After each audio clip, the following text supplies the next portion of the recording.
is Mrs. Newbear, and I would like to talk to you about a story that is just the cutest story ever. It's called The Talented Clementine. Now, there are a few books about Clementine, and she's always getting herself into trouble. But this one here is called The Talented Clementine by Sarah Pennypacker, and the illustrator is Marla Frazee. And I just would like to tell you a little bit about it. So, when it comes to tackling 3rd and 4th grade, Clementine is at the top of her game. So maybe not all the time.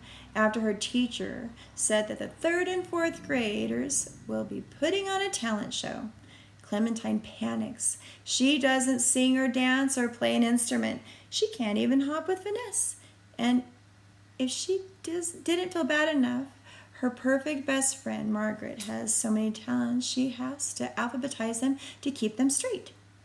As the night of the big talent palooza draws close, Clementine is desperate for an act, only one act. But the unexpected talent she demonstrates at the show surprises everyone, most of all herself. So, I'm not going to tell you about the whole story because I think you need to take on that adventure all by yourself. But anyways, I'd like to just read a little section of the book that caught my eye. First, I'd like to share with you what Miss Clementine looks like. Here she is, standing on that stage. Just, to me, she looks like she's trying to figure out what she wants to do. All right, here we go. When I walked into the auditorium, I saw Margaret's teacher and Mrs. Rice sitting at the side of the stage on tall director's chairs. I tried to hide, but Margaret's teacher saw me. She looked down at her clipboard and frowned.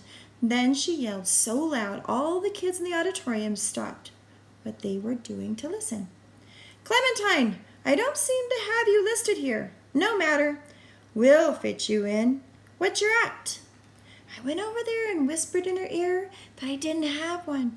I hope the kids watching thought I was saying I couldn't choose one because I had too many talents. "What do you mean you don't have one?" Margaret's teacher yelled, even though I was right there. Okay, fine. Maybe she didn't yell, but all the kids were listening so hard they heard anyways. "Hey, Clementine," one of the 4th graders called out. "Your face looks like it's burning up. Maybe that could be your act." About 1,000,000 kids laughed, even though he was N-O-T, not funny. But he was right. When I get embarrassed, my face gets red and hot, so I didn't yell anything back at him. I just stood there with my red-hot face hanging down. Mrs. Rice called me over. "Come sit beside me, Clementine," she said.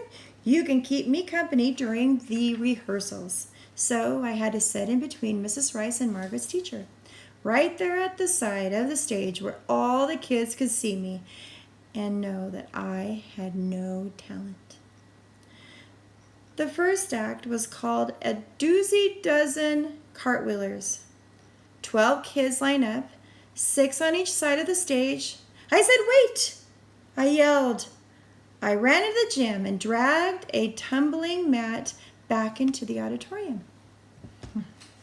Okay, I'm going to stop right there because it's going to get exciting. So I would suggest you go grab that book up and read about it yourself so you know what happens to Clementine.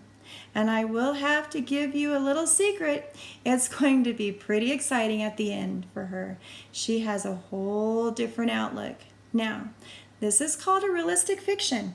And this means that it can happen to you or someone that you know. So, you can relate to it.